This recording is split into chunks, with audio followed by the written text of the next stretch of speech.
नमस्कार मित्रांनो, शब्दस्पर्श या चॅनलवर तुमचं पुन्हा एकदा स्वागत. आजच्या कथेचं नाव आहे सावंत घाट. कथा सुरू करण्याआधी जे कोणी या चॅनलवर पहिल्यांदा आले आहे त्यांनी पटकन चॅनलला सबस्क्राईब करून घ्या. चला तर मग वेळ न घालवता कथेला सुरुवात करूया. सावंत घाट महाराष्ट्रातील सह्याद्री पर्वतरांगांमध्ये वसलेला होता. सावंत घाट पावसाळ्यात हिरवागार दिसतो, पण रात्रीच्या वेळी काळ्या कुट्ट अंधाराने झाकलेला असतो. तिथल्या उंच टेकड्या, खोल दऱ्या, सतत असणाऱ्या धुक्याचा पडदा आणि मोकाट फिरणाऱ्या प्राण्यांमुळे हा घाट दिवसाही धडधड वाढवतो. रवी पुण्यातील एक तरुण फोटोग्राफर. त्याला निसर्गाची छायाचित्रे काढणे खूप आवडायचं आणि त्यासाठी तो कुठेही जायला तयार असायचा. एके दिवशी निसर्गाची छायाचित्रे टिपण्यासाठी तो कोल्हापूरला सावंत घाटाकडे निघाला. पावसाळ्याचं दिवस होतं. त्याच्यासोबत त्याचा मित्र अमोलही होता. पुण्यावरून ते निघाले. कोल्हापुरात पोचले तेव्हा दिवस मावळत आला होता. संध्याकाळी 7 वाजता ते घाटाच्या पायथ्याशी पोचले. आकाश ढगांनी भरलेलं. थेंब थेंब पाऊस सुरू झाला होता आणि रस्त्यावरून हळुवार वाहणारे पाणी एकदम सुंदर दृश्य दिसत होतं. असं वाटत होतं की इथंच थांबावं, पण अंधार दाटत चालला होता. अमोलला त्याच्या आजोबांनी घरातून निघतानाच सांगितलं होतं की रात्री घाट पार करू नका, तिथं वाईट गोष्टी आहेत. परंतु तिकडं दुर्लक्ष करून दोघेही निघाले आणि घाट पार करू लागले. ते घाट चढत होते. तेवढ्यात त्यांना एका झुडपात एक सूचना लिहिलेली पाटी दिसली. इथे चुकून थांबू नका. सावंत घाट रात्री मृत्यू लोकासारखा होतो. पण रवी आणि अमोल ते वाचून हसले आणि हसून पुढे निघाले. गाडी हळुवारपणे वर चढत होती. बारीक बारीक पाऊस चालू होता. अंधार पडत होता. तसं बाजूच्या जंगलातून वेगवेगळ्या प्राण्यांचा ओरडण्याचा आवाज येत होता. रवी हे ऐकून खूप खुश झाला. त्याला वाटलं की आपल्याला या प्राण्यांचा फोटो काढता येईल. परंतु बघता बघता 15 मिनिटातच एवढं दाट धुकं पसरलं की हेडलाईटचा प्रकाश फक्त 2 फुटावर दिसू लागला. मोबाईलचं नेटवर्क गेलं आणि रस्त्याच्या कडा फक्त दिसू लागल्या. हे पाहून त्यांनी गाडीचा वेग कमी केला, कारण धुकं जास्त होतं आणि बारीक पाऊसही चालू होता. विशेष म्हणजे रस्त्याला एकही वाहन दिसत नव्हतं. तेवढ्यात अमोलचं लक्ष खिडकीच्या काचेतून रस्त्याच्या कडेला गेलं.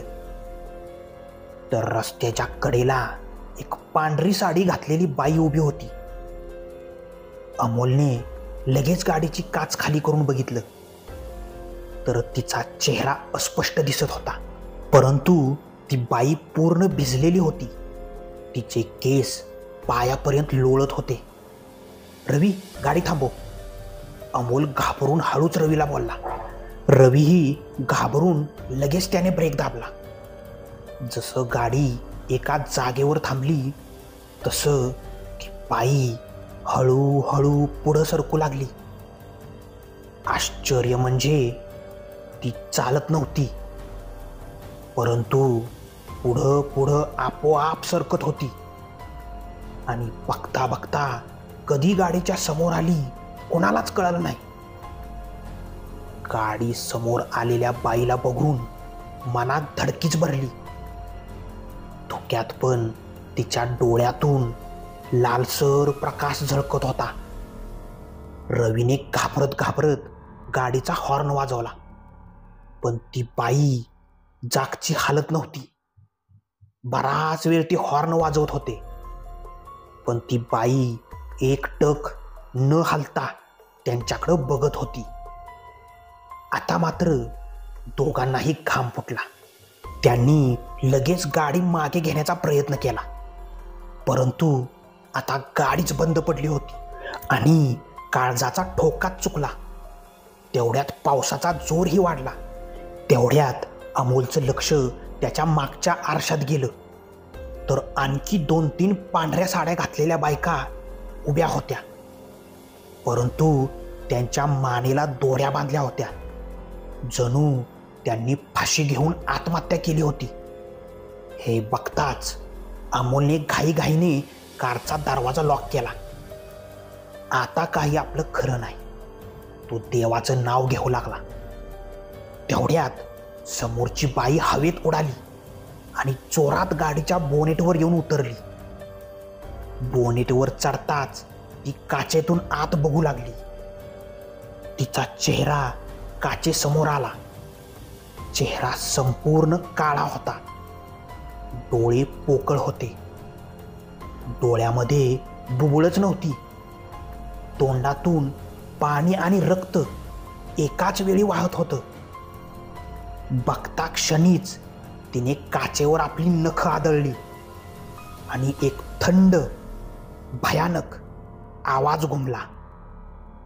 हा घाट जिवंत माणसांना नाहीये.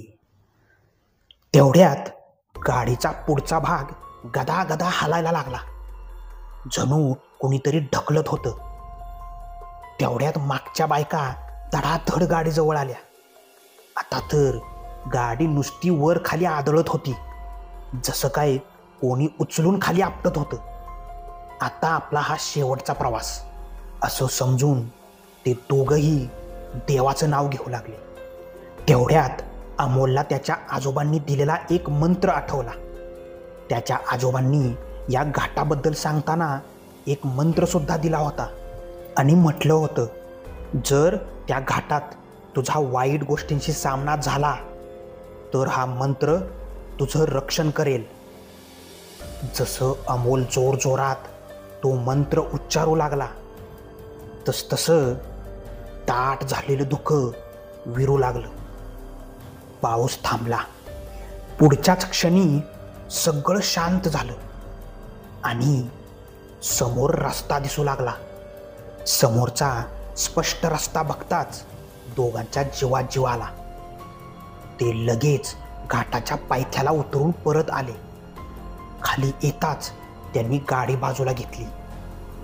गाडी बंद पडलीच नव्हती. इंजिन नीट चालू होतं. दोघांनी एकमेकांकडे पाहिलं.